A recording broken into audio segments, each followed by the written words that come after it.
This is Homeostasis in 90 seconds, getting you ready for A-level biology. So first up, what is homeostasis? So it's basically like your internal thermostat.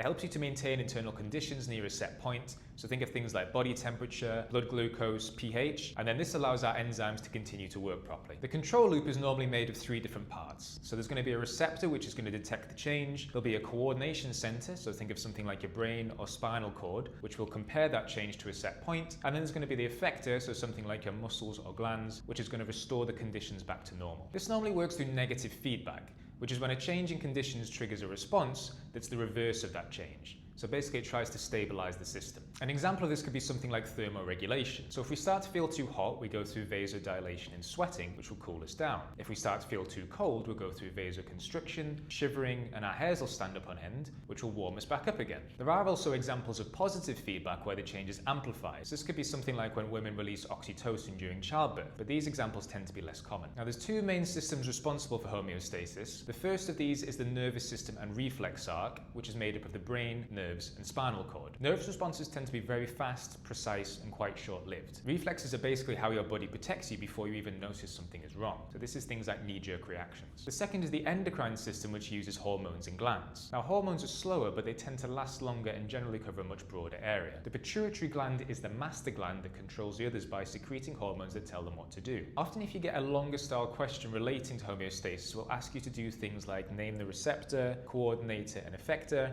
state the response, and more often than not, you also have to use the word negative feedback. If you can do all of these, then you'll usually score very well. Please follow along for more biology A-level hints and tips.